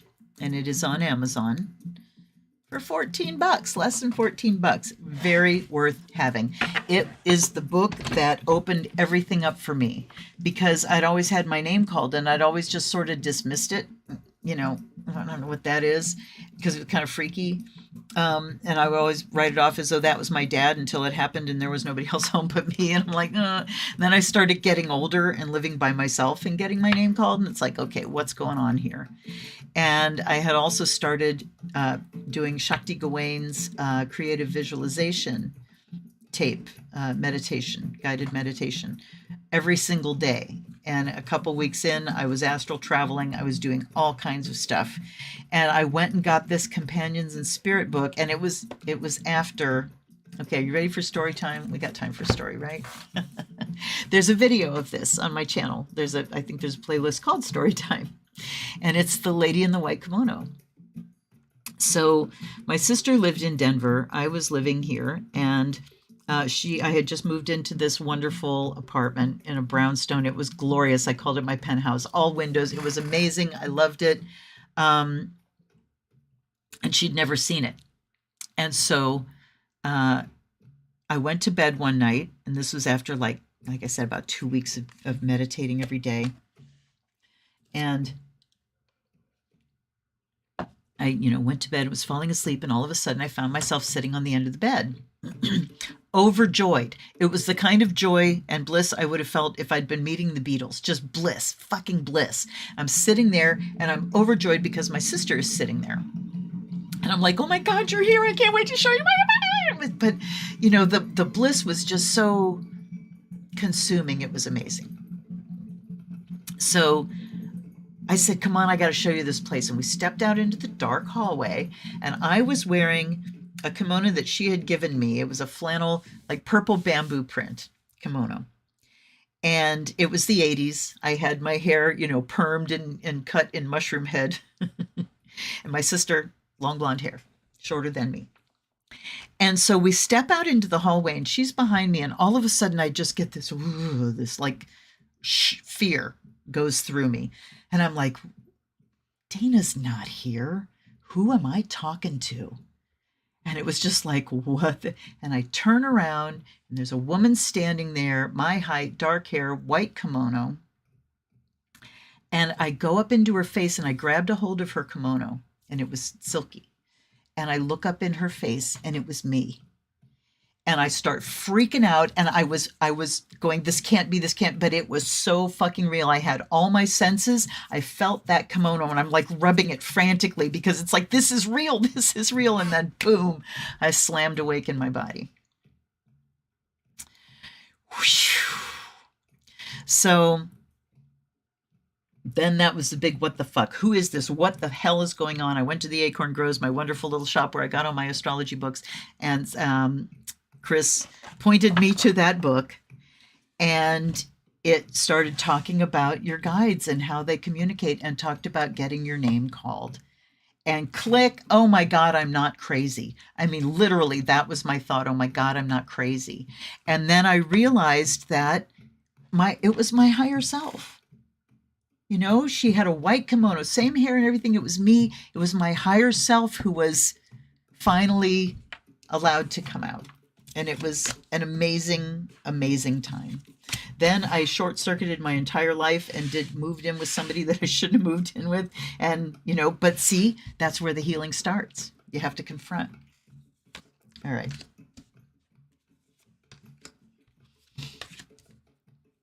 All right. Wow. Okay. So, here, I'll shut the light off for you.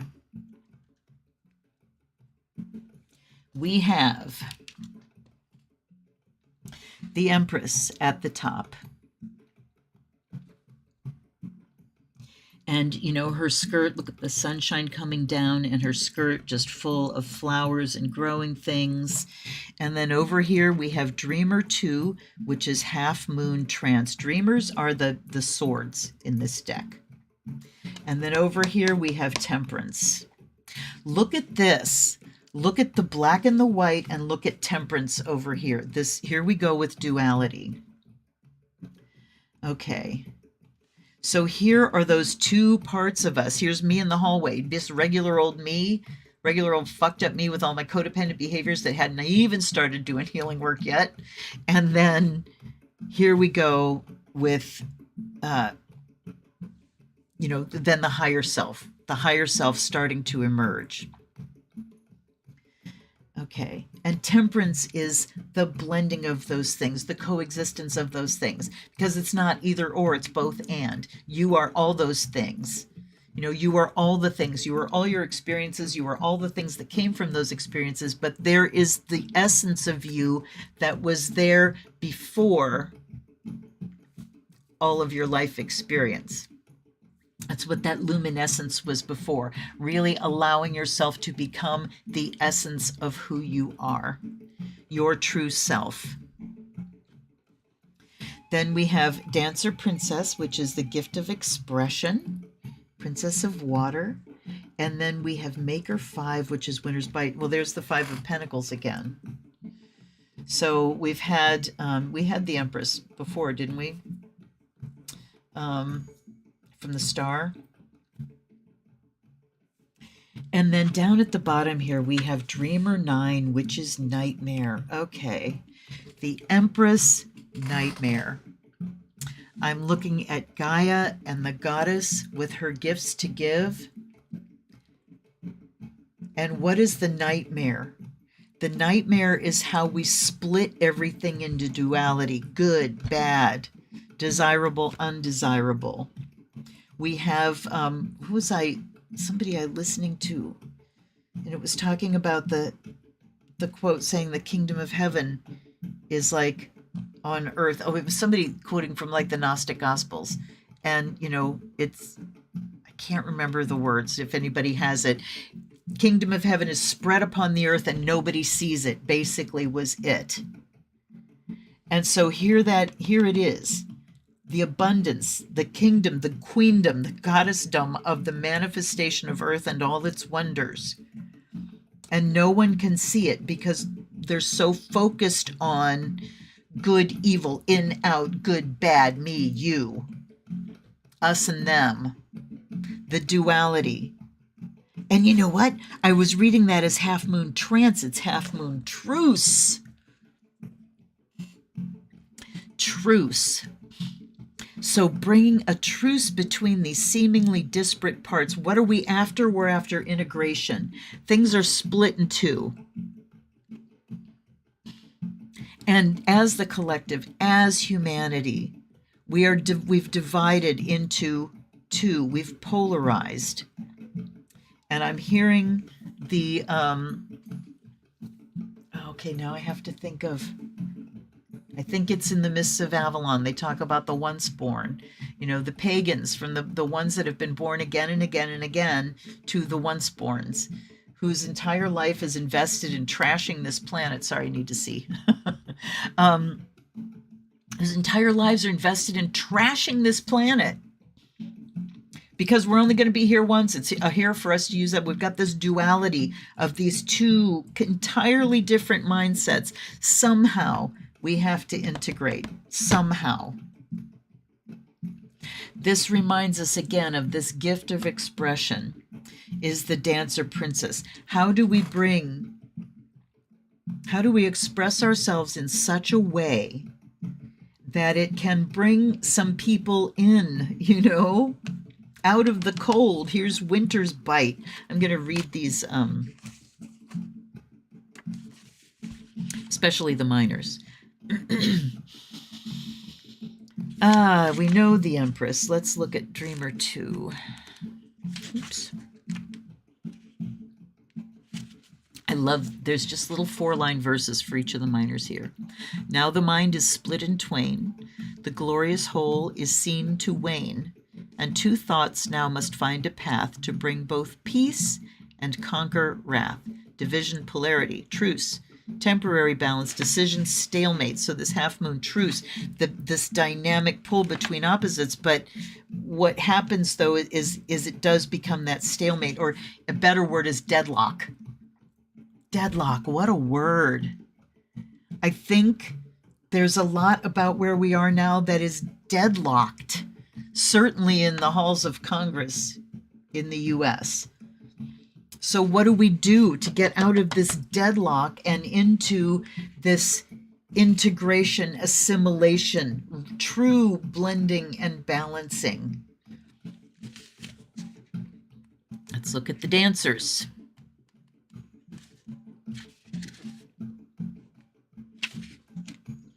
Dancer Princess, she is playful, free and bright, dancing for joy and sheer delight. She is the lover of the sun and the child that lives in everyone.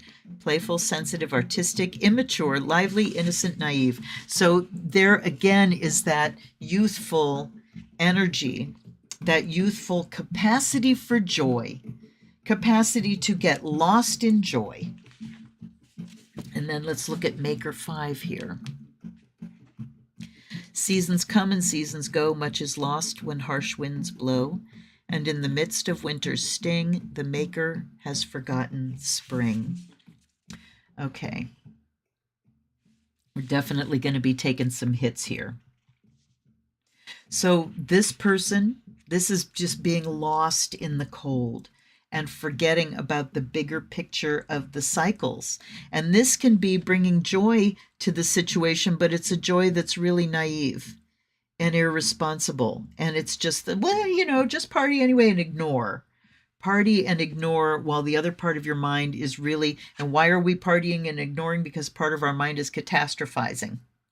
I can't remember spring. It's never coming back. You get lost in winter. And particularly for those in the northern hemisphere, there's all these memes about January being like 327 days long, which is why I was feeling the need for color like this. You got to do something about that. Get the therapy light, surround yourself with color, buy some toys that delight you in some way, to remind you that there is delight in the world. These two kind of extremes can maybe balance each other, but really, all I can see is the negative. All I can do is fuck around and play. What does that result in? Nightmare. All right. These make sense. These dinny. Dreamer 8, Web of Mirrors. Holy crap. Here, they bring the serious stuff at the end, guys. Dancer Queen, Gift of Truth. And at the end, Warrior 5, Action Frustrated. Holy shit. All right. Web of Mirrors. So here we are again. We've got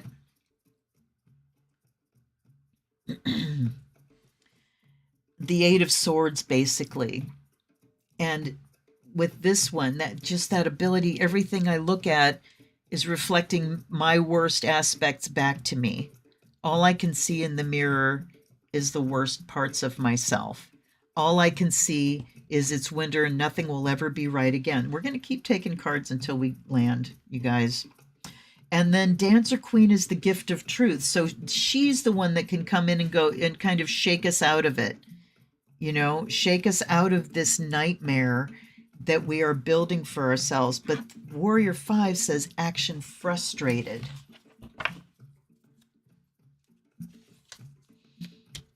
Warrior 10, the Great Task. And Maker 4, the Greedy Tree. Oh my goodness. So the Great Task, I think a message that's coming through here is that, and I just heard it clear, give up all hope of fruition. That's a Buddhist thing. Yeah, that's a Buddhist thing. Give up all hope of fruition. Just do what you're here to do. Bring your gifts. But we really can't afford to get lost in our own heads and in catastrophe. We certainly have to address our own thoughts, our own opposing thoughts, our own inner conflicts. We have to do that by, the majors here are the Empress and then Temperance, which talks about assimilation. Go back, not assimilation like the Borg, like there's a really wonderful definition of mystery, which says that mystery is the lessons we become. In other words, they're the things that we go through that change us fundamentally, change our entire outlook. So Temperance is about looking deeply into the things that are happening and being willing to see our own, unwanted selves reflected back to us, so we know what needs to be integrated. But that helps us to, we look back into the lessons and then we can squeeze the juice out and let that change us. Let that lesson has become me. It has allowed me to evolve. It's catalyzed my evolution. Now I can drop the storyline. Now I can quit looking in those mirrors. And maybe Dancer Queen, that harsh, discriminating view is what we need to be able to see this process that's going on. And then there is the Great Task. So, once we can awaken from our self-imposed nightmare here, we go to take actions. They may be frustrated, and that we need to make sure that doesn't stop us from actually continuing the work, because there is a greater task. I want to read the Greedy Tree. Actually, I want to read all their little verses because they're so concise and good. Okay, Dreamer 8, the Web of Mirrors, says, for when we weave a web of thoughts, of ifs and shoulds and coulds and oughts, and fears of what the others seem, we make a prison of our dream. Yeah, a nightmare. And then let's look at Dancer Queen.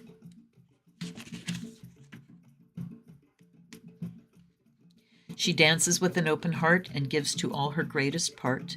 Her truth of love and gentle care shines brightly as her beauty fair. Then we have Warrior 5. Oops. Where'd you go, warriors? There we are. The warrior's path is rarely smooth, but there are always obstacles to remove. not but. There are always obstacles to remove, but when frustration burns too bright, no, all can wait till time is right. So action frustrated can say that you just have to kind of, be aware of what's going on and wait till the time is right. That would be like the Five of Wands. So it looks like being barred, having the way barred. Then Warrior 10. Who thinks of the sacrifice as they cross? Who weeps for knowledge of the bridge's loss?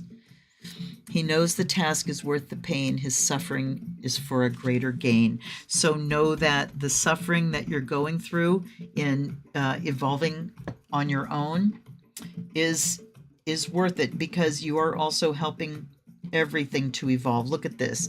This person willing to be the bridge with this burning fire underneath them. Wow. Then we have Maker 4. When one great tree keeps all the light and rain to feed its greedy might, then no new life may grow around, leaving sad and empty ground. So this is talking about we being willing to give our efforts to the greater task. When the way is blocked, we have to find a way to deal with that doesn't take us into catastrophizing again.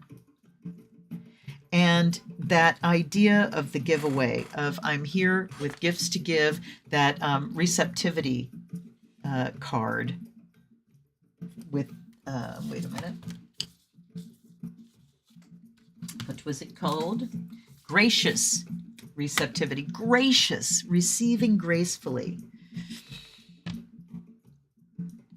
And I lost the beginning of that sentence. At any rate, we can, it was talking about giving and receiving. So we can then just, give our gifts and not keep it all to ourselves. Woof. Wow. That was something else. Let me get, oh, hi, Natalie. Hi, honey. I haven't looked up in so long. Oh, my gosh. Oh, wow. I hope you're well, my dear.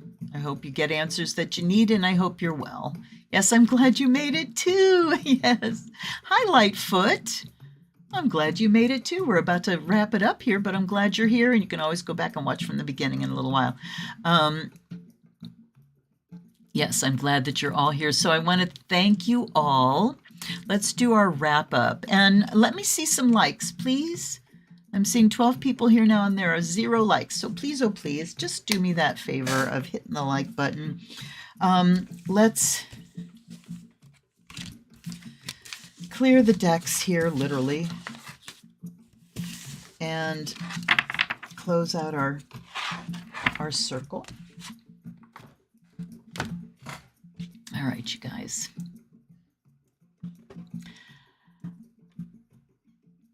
Let's fix that. All right. Yes. So come on back down into relaxation, into your body, and feeling your skin and being fully inhabiting your body.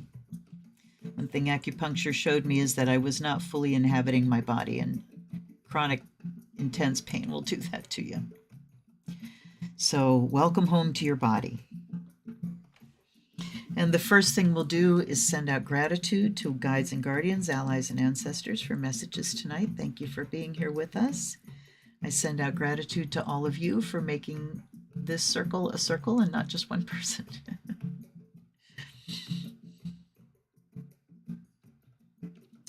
I wish for all of you healing energy, that healing energy may come through the words that we've shared tonight, that the messages here may change you and help you in your own growth and evolution.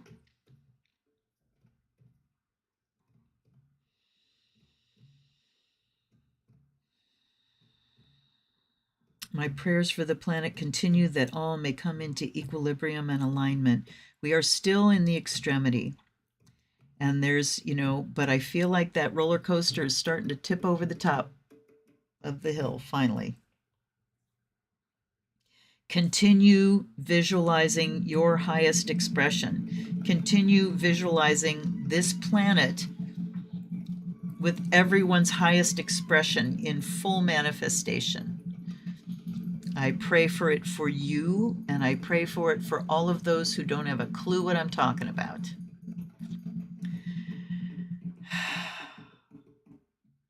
May the spark that we feel spread, and may people feel that spark too in their mind, in their deep mind. May spirit awaken to them wherever they are. I hope that the spiritual work you're doing, that you dedicate it to the well-being of all beings on earth and earth herself.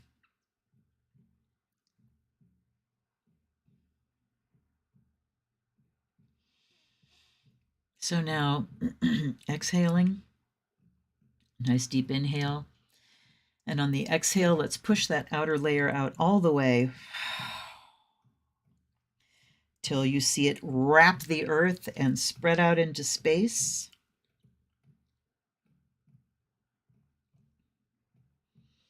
And now back in your own bubble. Allow any excess energy to go down into the earth. And if you want to put your hands on the earth, but your body's on the earth regardless, and we send her our gratitude and our blessings.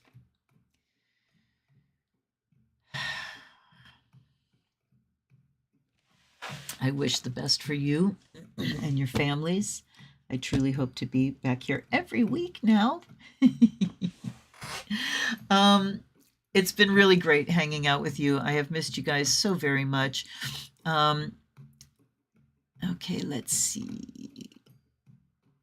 Oh, getting to the bio, I had scrolled back. All right. Thank you so much for being here. Thank you, Roxanne and Natalie and Lightfoot and Samantha and Beck and Catherine and Willow Owl and Govinda and Jessica. Thank you so much, all of you. And thank you to all of you that are my patrons. I have a really great deck on the way this month for you to see. So I'm excited about that. All right, you guys, take care. I'm glad. Yay! Jessica, thank you for that. That's my gift returned to me. I always feel like if I learn something, nothing is a waste. And to have somebody tell me that they learned some things tonight, thank you. So did I. All right, you guys, take care. Please hit the like button on the way out. I still see 0 likes. Oh, please. Oh, please. It does make my heart feel better.